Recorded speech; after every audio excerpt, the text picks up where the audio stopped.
antithesis to that. Clarkstown officials are elected and selected to make sound decisions that are in the best interest of the community, members, homeowners of Clarkstown who live here, shop here, breathe here, eat here, host families here, travel here, work here, and invest their lives here. You are charged to maintain our well-being, our quality of life, our safety. This project is in stark contrast to your obligations to protect us. Otherwise, why would we have review boards and a democracy to have our voices heard and respected? I strongly request that you deny said proposal and application based on the grounds mentioned above and for the overall betterment of maintaining Clarkstown's honor of being of the healthiest, safest, and environmentally cognizant communities.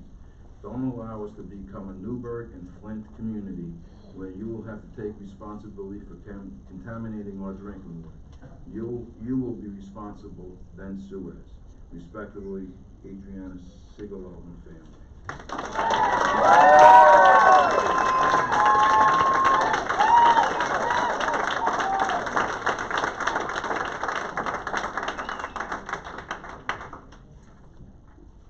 Date May 8, 2019.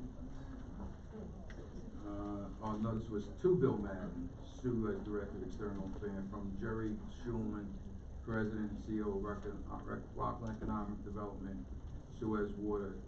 Please see our EDC statement below. Would you submit for the record, dear Town Clarkstown Planning Board members, Rockland Economic Development Council supports Suez's proposal to relocate its New York headquarters to Tilcon property for the following reasons. Suez's proposal meets all current zoning specifications, does not require any variance or special permit. Suez is a major business stakeholder in the county that employs approximately 120 people, pays $25 million in annual property taxes. Suez has operated at its West Nyack Road location since 1971 and requires extra space to house its workforce. The old mill location is ideal since it is located close to its water treatment plant and adjacent to its reservoir. The new location allows Suez to better accommodate its customers with additional parking and a much larger and more modern reception area. Suez's 30-year lease ensures that the property will be used responsibly by a company that is committed to the future well-being of Rockland County. Suez's corporate investment in a strategic relocation plan to an industrial zone will allow the company to expand, enhance operations, and continue to innovate, thereby creating new job opportunities towards improving the quality of life.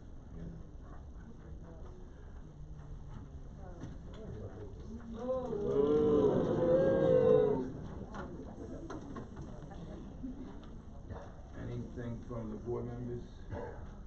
Concerning what? And do any statements before we open up? Oh, yeah, I'd like to make a statement. Wait, hold on. You said any statements? With your mic, we can't hear you. Mr. Streitman wants to say something first.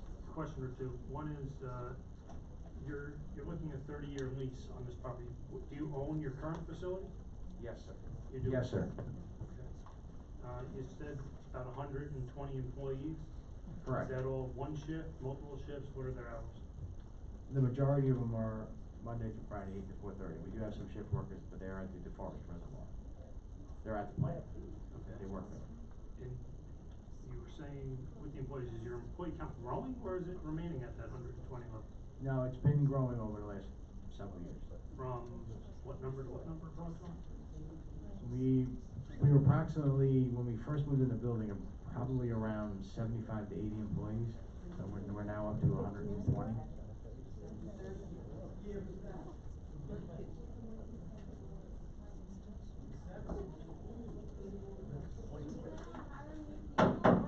Please.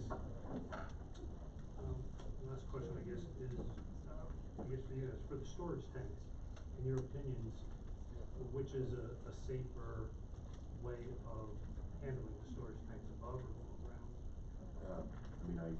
My preference would be above ground, just because as the applicant stated, above ground would be preferable, in my opinion, because you can constantly monitor it, you can perform routine inspections on it, and as Mr. DeGennaro pointed out, the majority of tanks that are underground that's due to site constraints and space. So, it is preferable from an environmental standpoint to have them above ground.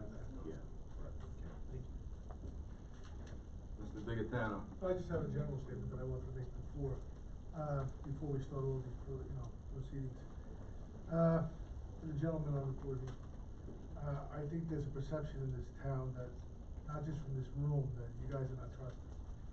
And I think there's a perception in this town that detail plan does you no good. Okay, so I just want, when you come here to this meeting, I want you to go over and above for me, to prove to me that this is gonna be totally safe and then some. Okay, not just come here like a regular meeting, because this is a serious issue, and, there's a lot of things going on in this country regarding water and environment and all this stuff. And this is where we live, and this is where we drink this water. So, I'm just giving you now, we're starting this off. Don't come here with fluff and puff for me, because I'm not gonna put up with it. I want you to come here and put the facts that these people could go home, and I could go home to my 3 kids and know that when I put on that tank and that water faucet, that it's safe to drink. So far, I mean, good, but I think you lost a lot of credibility with that, desal plan. I think you gotta build it back up with this public.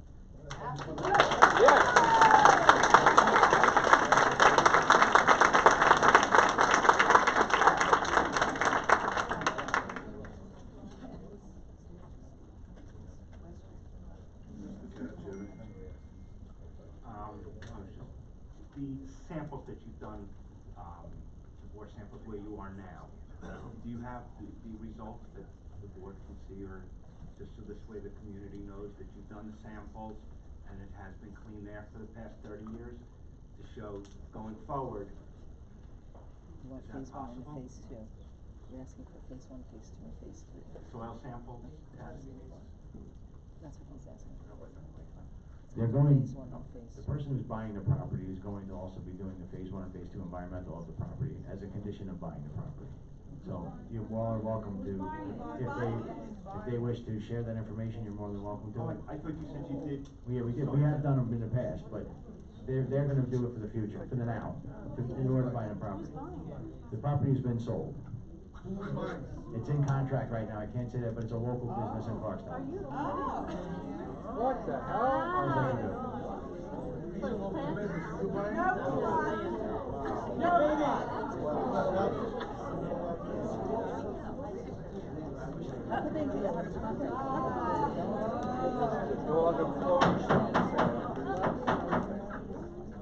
Please, And it's a rental, they don't own this property. Scott, please.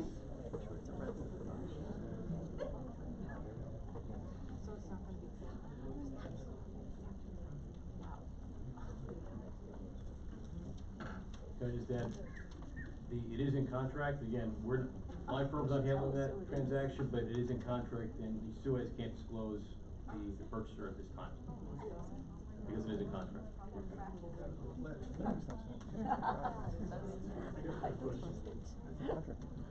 So, if you've sold that property, and you're looking at leasing this new piece of property, which I guess you have a lease on already, if you don't get the storage tanks approval, you're willing, I guess, to not have storage tanks for gasoline or diesel, because you already sold your other property, you have no means of going back to that, correct? We're in, like I said, we're in contract at the moment. Yeah, no, I'm just saying, right, you're basically moving forward without any, if you don't get the storage tanks, you're okay without having it. Your business doesn't really need them, I guess is my. No, I would disagree with that.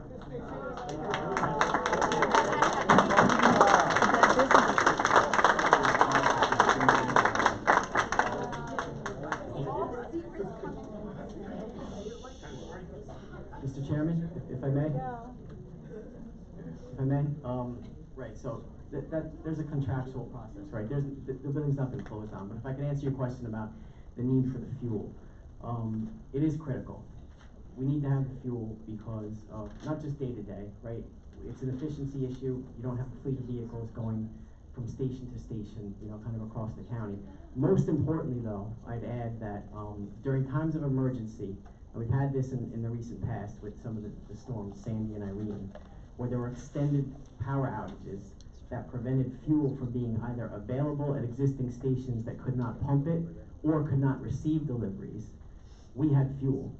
That fuel was critical to our ability to be able to maintain continuity of service throughout the county. Without that, our continuity of service would have been impacted. It just appears that you're putting you know, we're going to say the cart before the horse. I understand, thank you. Or they can have it somewhere else. They can We have don't it take the here. tanks, again, we have to go for the tank before the fire board of appeals, and there are plenty of tanks all over Clarkstown that have been approved, so we don't anticipate any difficulty with Not respect to on the those water. tanks. Not on That this being one. said, the Lake DeForest, just so everyone understands, Lake DeForest itself has two 3,000-gallon diesel tanks already on site, closer to the reservoir than these proposed tanks will be. In addition, under the DEC, if you look at petroleum tanks surrounding the watershed that is under Suez's control, there are approximately 80 petroleum-based tanks around the watershed. They're actually closer, some, than what we're proposing to do here. So I just wanted the board to keep that in mind, because these tanks have to be registered with DEC. You mentioned that, your consultant mentioned that. Again, that's why, to your point, we don't foresee an issue with these tanks. Again, in terms of size, yes, we can debate that, in terms of 8,000 versus another number. But again, we believe the tanks are permitted. They're all over town, gas stations. Again, Suez has had theirs for over 50 years on their site without incident. When are we gonna get the name of the person buying the other property?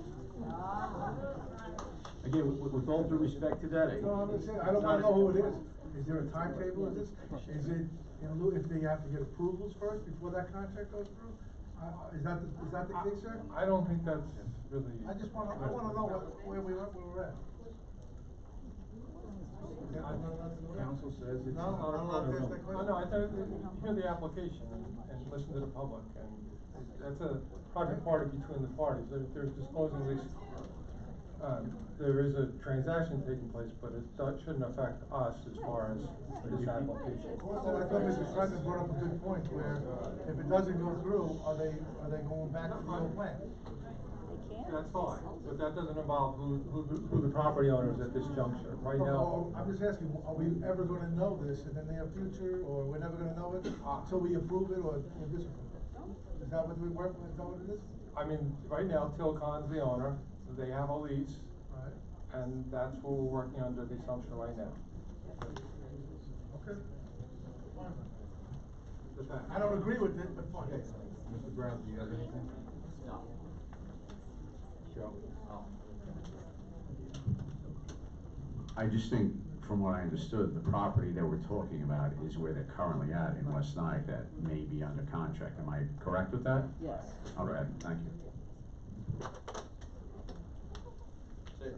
Thank you, Mr. Bradley. Then you go home.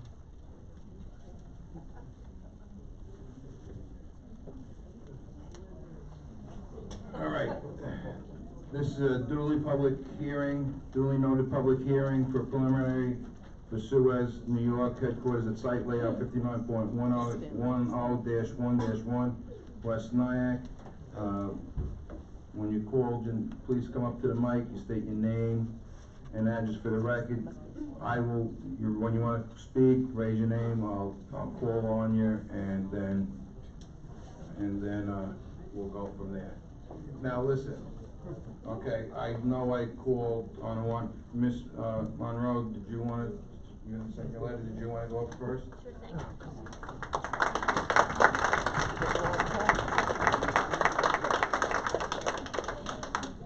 Speak, can you reach the mic?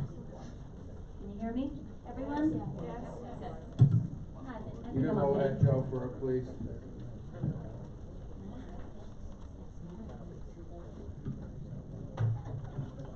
Pull it out.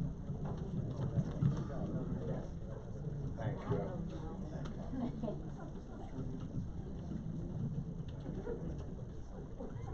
Short people first. First, I wanted to thank Chairman Heim and the rest of the board for giving us this opportunity to come before you to gain additional insight into this project.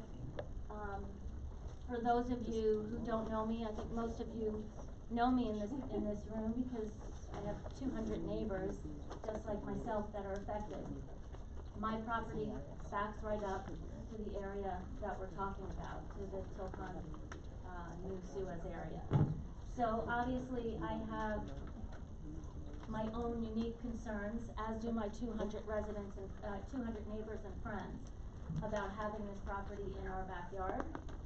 I mean, obviously activity and lights in my backyard, closer proximity to a gas tank and diesel tank repercussions of any unexpected flooding, traffic issues coming in and out of the property, safety issues with big, open, unfenced water basins, a stone's throw away from my house with kids around.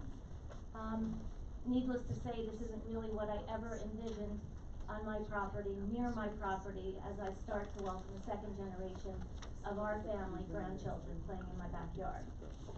But there are much bigger issues here besides my backyard and what I'm seeing or feeling about my backyard.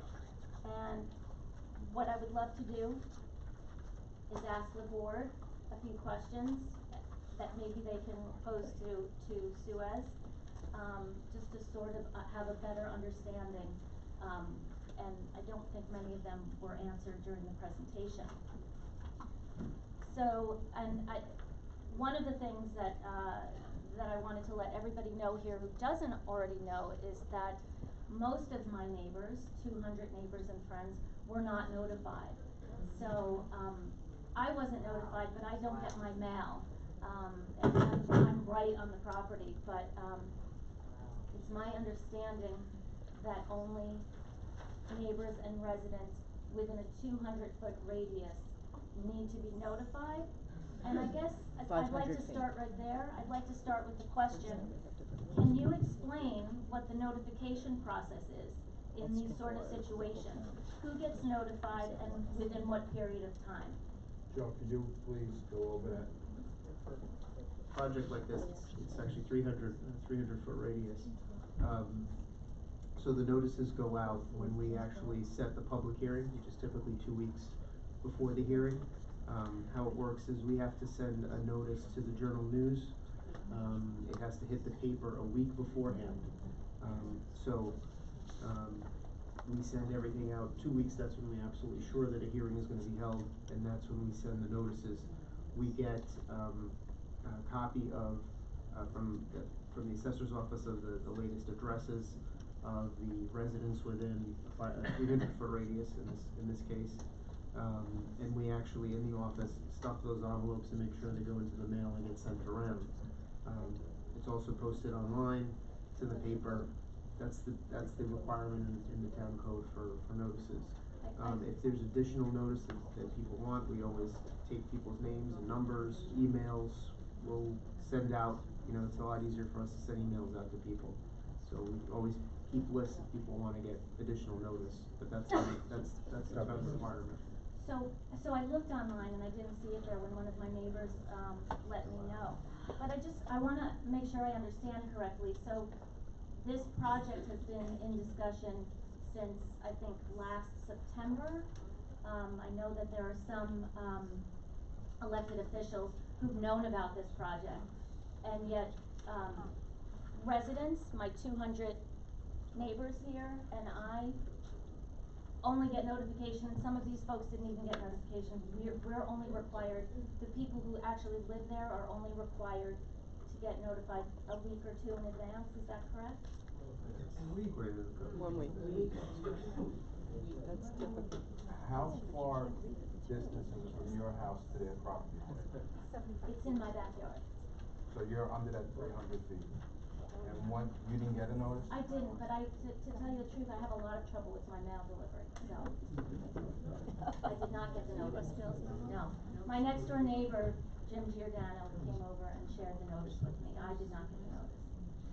But as I said, we do have historically a lot of trouble with our mail delivery on that block. So, okay, so I just wanted to make sure that I understood that correctly, that we only get a week and a half. Okay, so anybody that's familiar with our neighborhood, as these 200 residents and other friends are, they're familiar with the enormous once-a-day blast in the neighborhood from Tilcon. And some of my neighbors, and I'm sure that they would be happy to get up and explain, have cracks in their foundations from those blasts.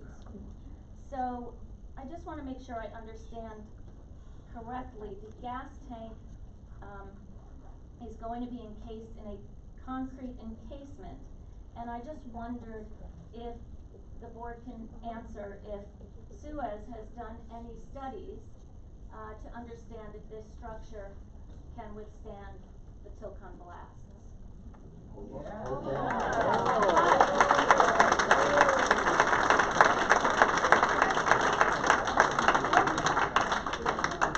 Can you answer that question? Yes, as was stated earlier, these tanks are blast tested. And secondly, we also monitor those blasts, because don't forget, we have a dam holding back 6 billion gallons of water in the blast area. So we have monitors in the dam, piezometers, that monitor those blasts at all times. May I ask what blast tested means? Define blast testing. There's an ASTM standard to physically expose these tanks to a blast. I don't exactly know the specifics of it, it's in their literature, but it is part of the considerations for how they design and construct these tanks. There is an explosion in close proximity to the tank, and they can measure it to make sure that it can withstand such explosions. I have no clue what you just said. I understand. I can provide the, In English, he said if they make an explosion, an actual explosion next to the tank, to make sure it can withstand that explosion, which means it will more than withstand vibration from something that's way away from it. Now, this is an actual explosion, like bomb explosion next to the tank. So,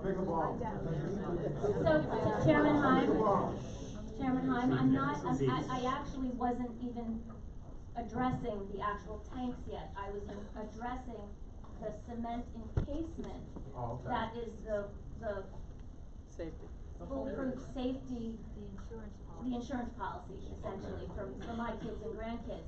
That if that tank, leaks, and maybe goes through the second encasement, because, you know, there are 70,000 tanks around this country that we know about that are leaking. So that could potentially happen. So if that happens, then there's this cement encasing that's protecting us. And that's what I'm asking, because that's really made from the same material that's cracking our foundations.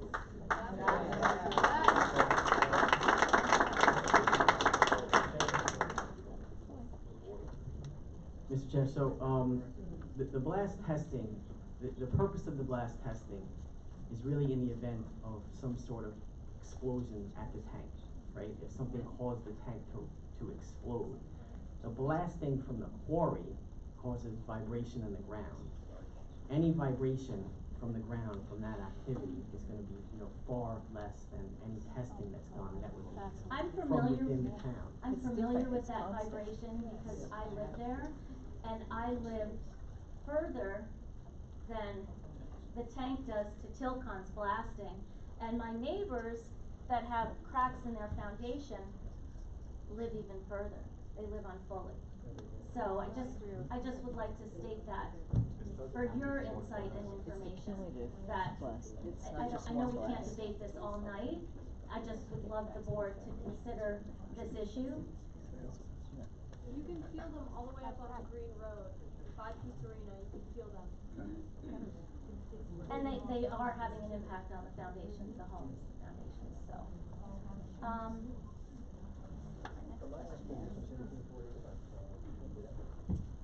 So it's my understanding from a study by environmental scientists at Columbia University that the toxic benzene emissions from a gas pump vent travel up to 600 feet. I'm just wondering, and I'm addressing the board, hopefully they can address Suez, if we considered this when placing a gas tank 400 feet from the water.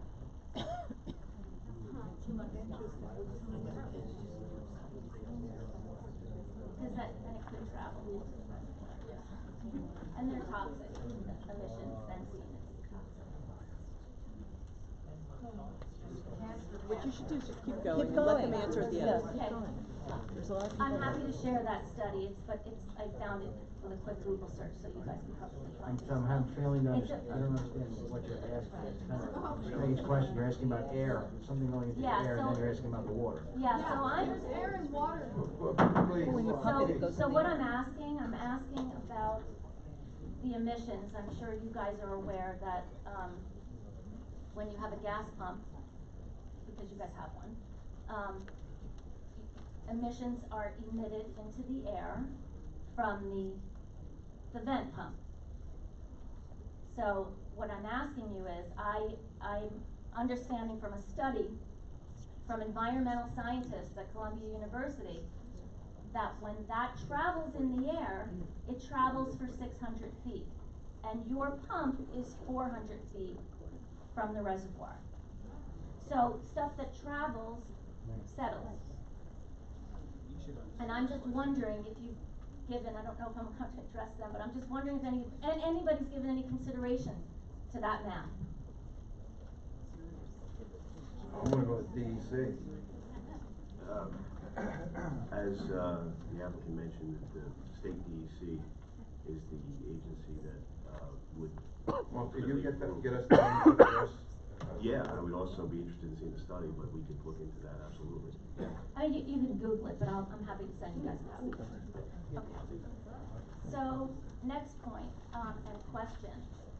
I'm wondering if a traffic study has been done on the implications of what will occur on Old Mill Road, most specifically in relation to the blind spot when you're traveling south towards the Tilcon entrance. So something actually happened to me this morning when I was traveling to work, and I don't know if anybody's familiar with that road. I know my friends and neighbors are. When you travel on that road, that 2-lane road, and you're going up, if you make a left on Foley like I do to get to work, and you drive up sort of a hill, and there's a blind spot.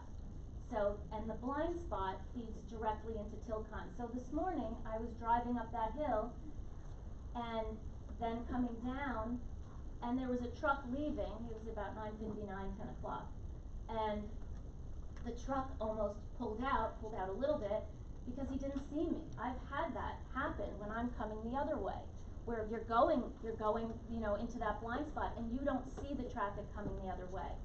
So, the other consideration, of course, is if the trucks and vans are coming from the way I did this morning, and there's a little bit of a pileup of them maybe to turn left into Tilcon or Suez, if they're down below the hill and I'm coming up the hill, I might hit them directly. So I did have that occurrence this morning. It made me think that I needed to ask the board if there has been a traffic study. The traffic safety inspection. Keep going, please. Keep going. There's a lot of people here. I know. Mr. Chairman, do you? I think everybody's interested in what I have to say. I Do you really want us to do. address at the end? Issues, you wanna ask We can for address all the an comments? EIS so that they can As study. opposed to Stuff like doing- that you can address at the end, yeah. Okay, as opposed to doing one by one, we can take all the Yeah. comments in, and then at the end, we can kind of wrap it up. If I want a question answered, I'll ask you. Okay. I know that we mentioned in the presentation, that they're the same tanks on, West Nyack Road, and they also have some tanks, on the other side of Old Mill Road. But I just wonder if they've undergone the same kind of stress that the tanks on the Old Tilcon, New Suez proposed property will go through with the daily blast. We kind of reviewed that before. So there are two endangered species in our beautiful area, bald eagle and the bog turtle. And I just wondered if anybody had given any consideration to that. What turtle? Bog, B-O-G. It's in the FEAF. We have visuals. It's in the EAF. I mean, I know that Clarkstown, or I'd like to think that Clarkstown, cares about their environment and is trying to decrease our carbon footprint and to preserve the beauty that we have here. So that's the reason why I raised those issues.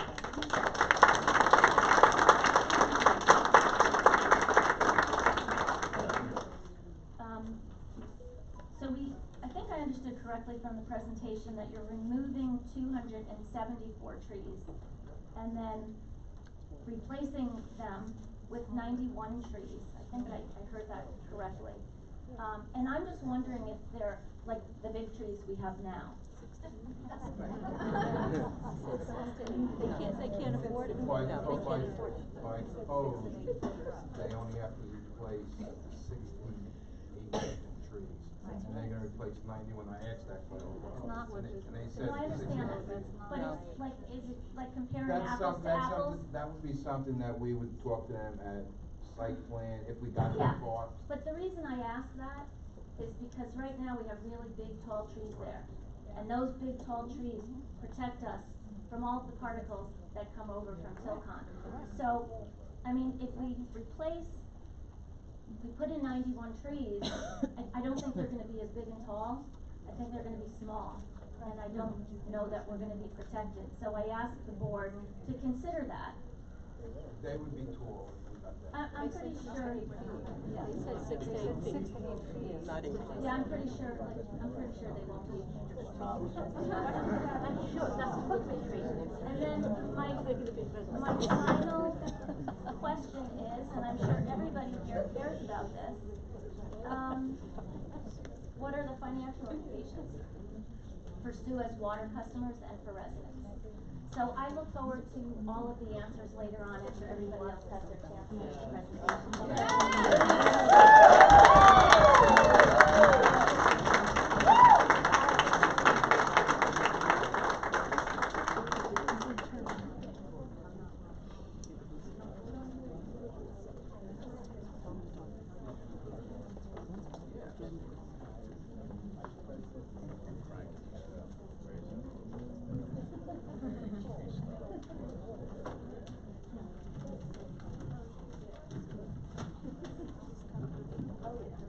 My name is Steven Stein, I live at 6 Fenway Court, New City. I'll be quick, I know there's a lot of people who want to speak tonight, so I just have a few points about this situation here. I believe the opposition to Suez proposed move is politically motivated by a candidate for a Clarkstown board, and many of the facts, figures being circulated by the candidate are exaggerated and inaccurate. The candidate is trying to attract attention to himself. Suez proposed move requires no variances, no special permits, and fits the current zoning perfectly. I know town residents are always concerned about the future of open parcels of land, and rightly so. However, this is a perfect scenario. You have a trusted and reliable company committing to a 30-year lease on 27 acres of property. It's a great plan for Suez and the town of Clarkstown. That's all I have to say. Thank you. Do you live next door? Are you an employee of Please, please. Give us your attorney, please. Thank you. You're welcome. Can I speak on that? No, sorry, please. I want, excuse me, right there. Would you like to get up and talk? You? Oh, I'd love to. Yes, come on, you had a lot to say earlier, come on up. Come on. I think maybe you should, people who are prepared, because then less people. I agree. Yeah, there are people who have written things who are prepared. That would be my presentation. Go, girl. We're gonna go from that side, somewhere, everybody gets a chance. I'll be relatively quick. Can you hear me? No. Can you hear me now? Yes. Okay. Can everybody hear me? Yes. Okay. So my name is Jocelyn DiCrescenzo. I live at 116 Sierra Vista Lane in Valley Cottage, New York, and I see you're taking a note there, sir. Unfortunately, I don't know where you live. However, I will tell you that I was at the board meeting where Suez was granted their, is it an application for, I forget what it's called. Certificate of appropriateness. A certificate of appropriateness. And they actually asked for it on an historic road, a preserved road, historic road, and they simply asked for 100 square feet of extra paving to accommodate ingress and egress for their new digs, okay? They just wanted 100 square feet. Now, this was granted to them. However, that was the tip of the iceberg, because they wanted the ingress and egress so they could maintain their entire fleet of cars on I don't know how many acres of impermeable pavement with gas tanks that have no business being anywhere near our water supply, which you are charged with protecting. And you are charged with protecting that. Now, they were granted this approval, and they didn't say anything at all about what their purpose, why they needed it widened. And I think it's really disingenuous of them to have done that.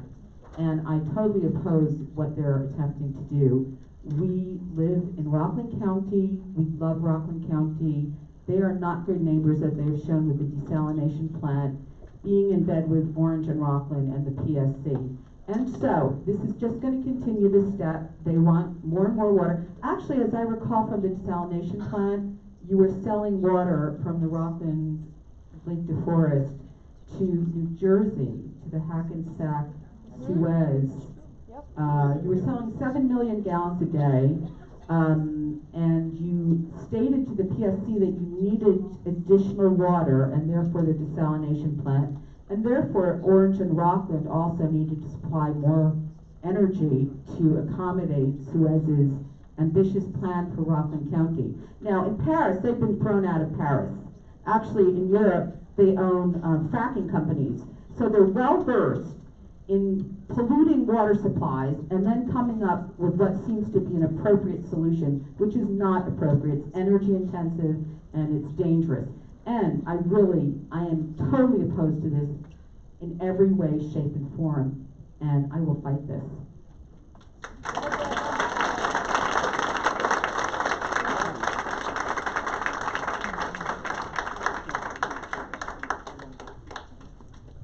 Good evening. My name is Rick Tannenbaum. My name is Rick Tannenbaum. I live at 506 Mountain View Avenue. Can you raise up the mic? Raise up the mic. Talk closer to the mic. So I'm the candidate that that gentleman was referring to. Can't hear you. I'm running in Ward 2 in Clarkstown. I'm the candidate that gentleman was referring to. So I don't view clean water as a campaign issue. I view it as like a human rights issue, a civil rights issue.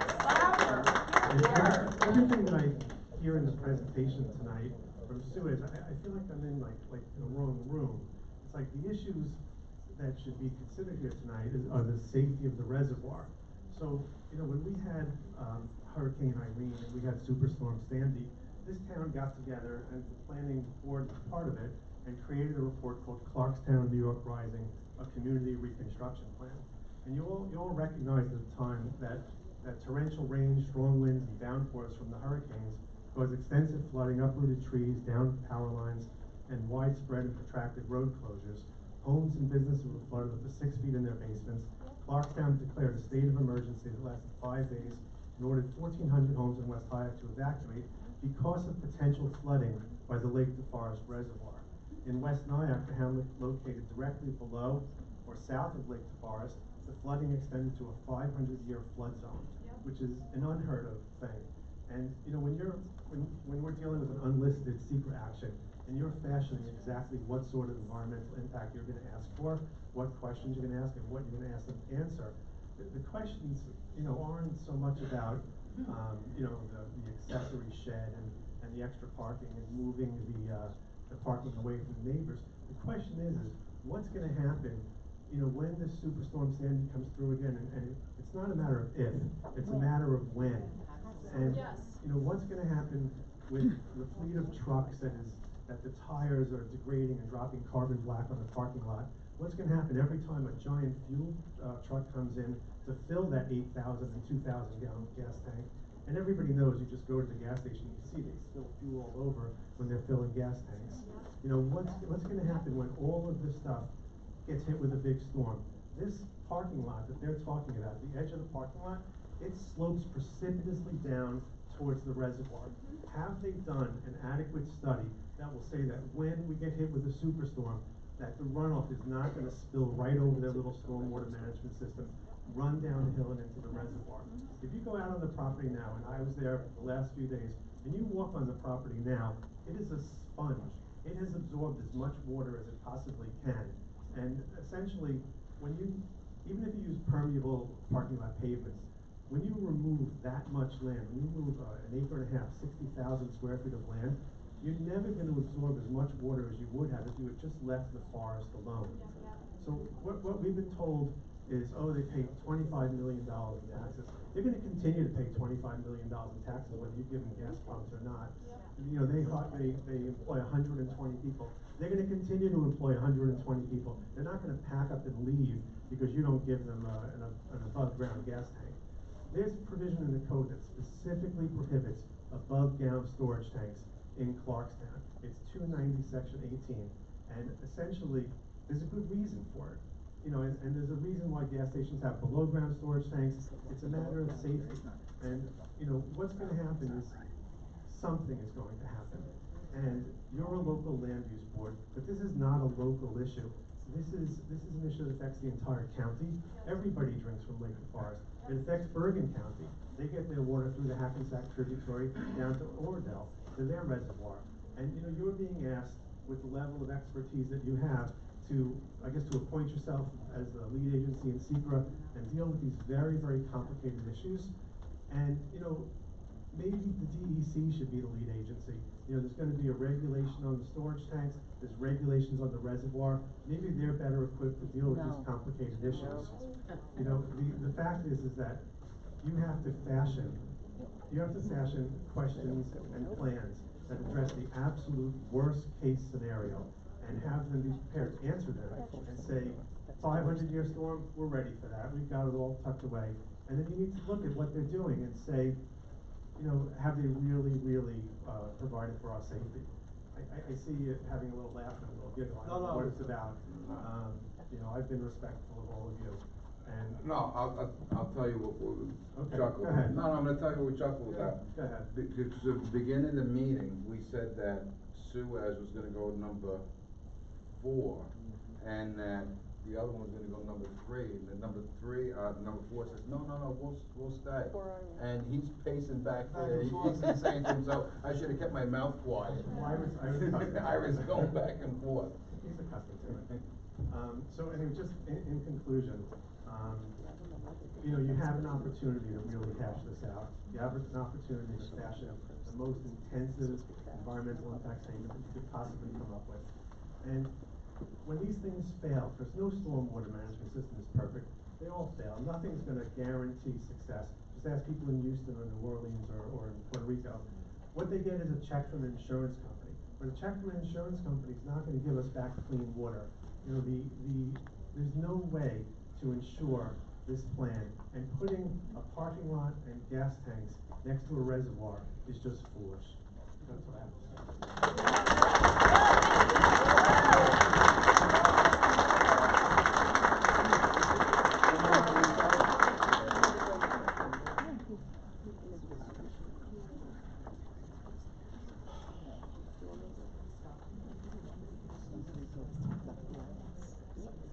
Batteries down here. I'm only going to take a few minutes of your time. Good evening, Mr. Chairman, board. My name is Michael Cohen. I'm a resident, and I'm also president of New City Little League. The address is 39 Strawtown Road. Suez has had a long history by doing right by our community and being good citizens. Okay, I'm sure Suez has worked closely with all of you, planning board, and its professional developers to find a responsible plan to relocate their headquarters to the former Tilcon site. They have been a responsible utility that's done the right thing for us, predating whether you're United Water and so forth. I can also tell you that the children of the City Little League benefit every day with their efforts and donations for the league. And you may laugh, but in all my dealings with them, as we have fields literally on the reservoir, okay, they have been as professional as one would expect and always had the best interests of the environment and the community. And I'm glad that Suez is community oriented and wants to stay in Clarkstown. Thank you very much. That's why they were selling our water. There you go. Yeah. Reservoir here. Okay. Coach, you're allowed to speak. Stand up. Stand in line.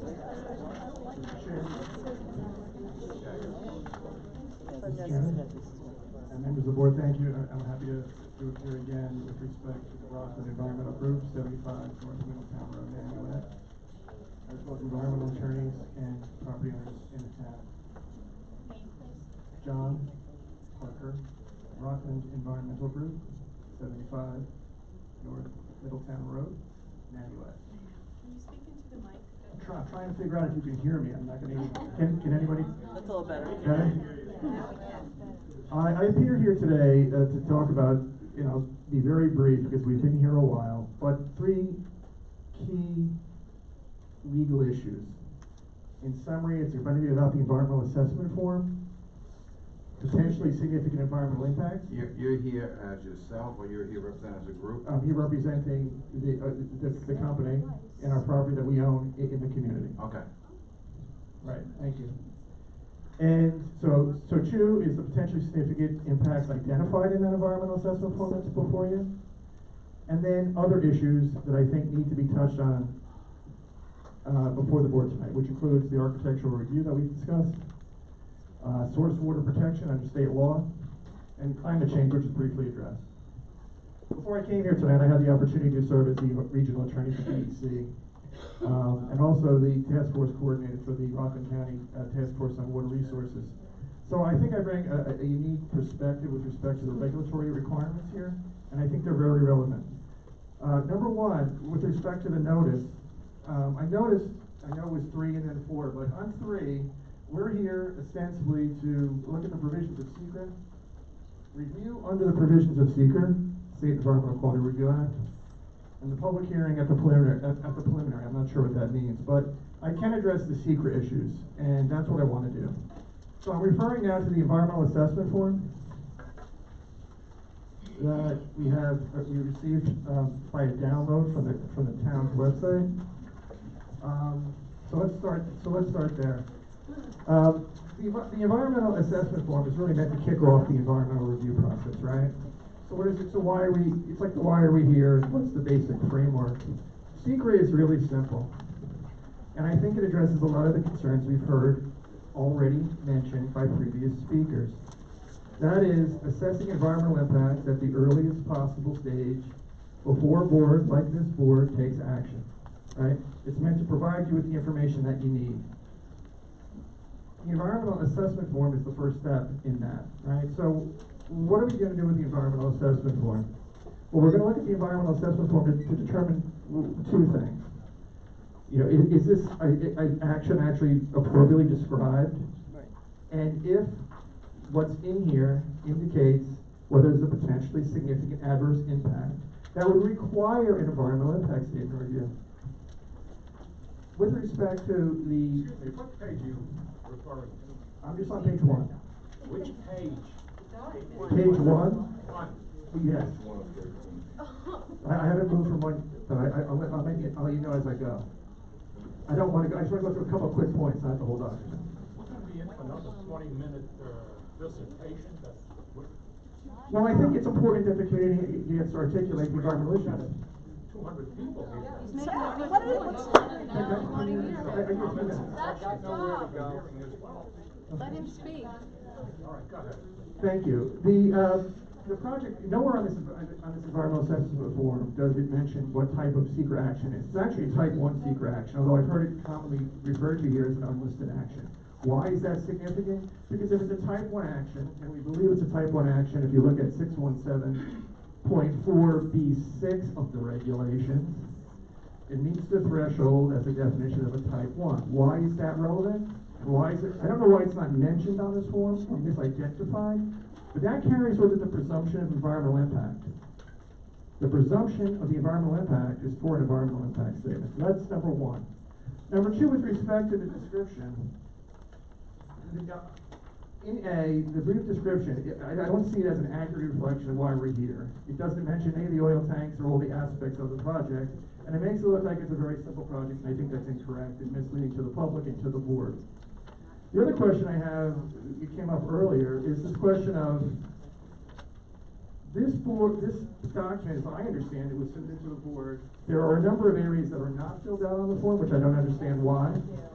But it does have a verification at the end from a professional engineer, but it doesn't have a signature. I don't know if that is just an error with before the board. What page you looking at? I am now on page 13 of 13. That's what was uploaded. There's a signature. There's a... The document I downloaded does not have a signature. There's a signature here. Excellent. So we'll just get a copy of it. Thank you. That's good. Thank you.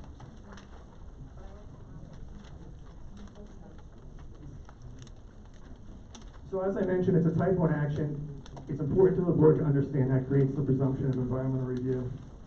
Now, with respect to what's on the form, before we get to some environmental impact, and to be very brief, the form is in front of you.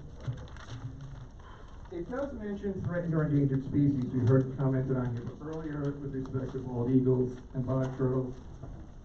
It fails to really acknowledge on page 13, specifically E.2H, G and H, historic and cultural resources that are impacted,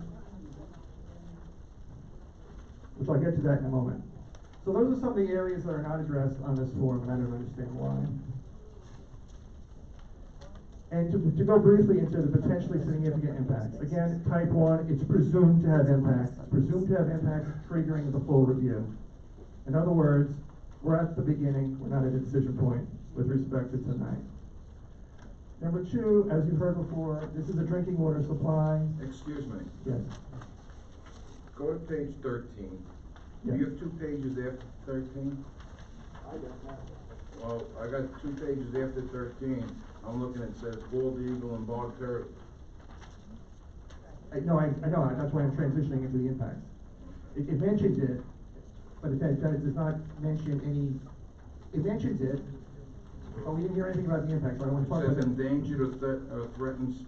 It mentions it there, but it doesn't mention the cultural resources, but I want to wrap them up right now as I go to the next point. I just want to wrap them up. I just want to identify them so that we can all be looking at the same page.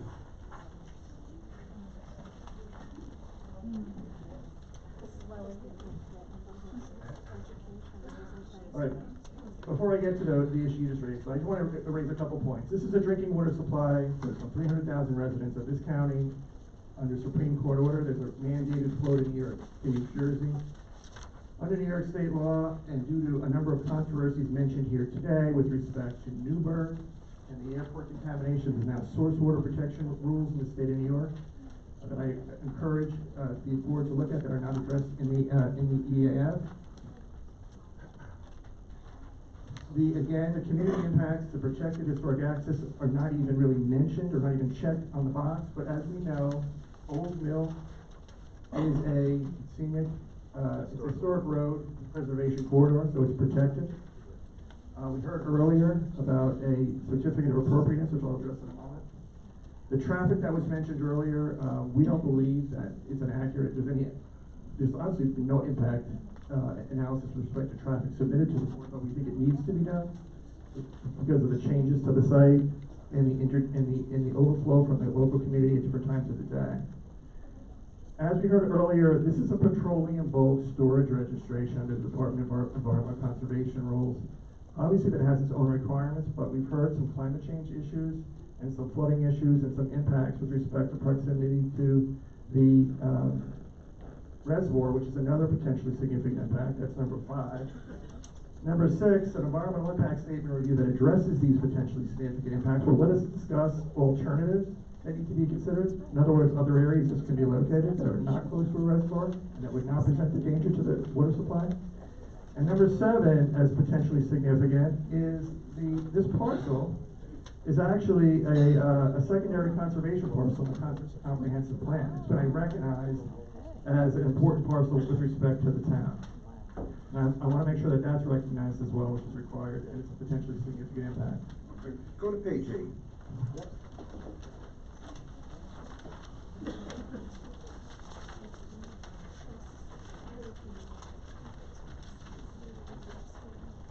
What does P say?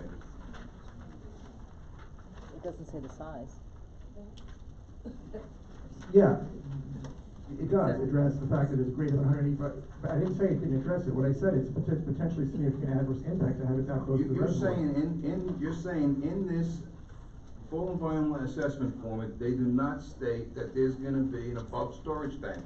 And P says, will proposed action include any bulk storage petroleum combined capacity over 1,100 gallons or chemical products, 185 gallons in above ground storage, or any amount in above underground, and then check off yes.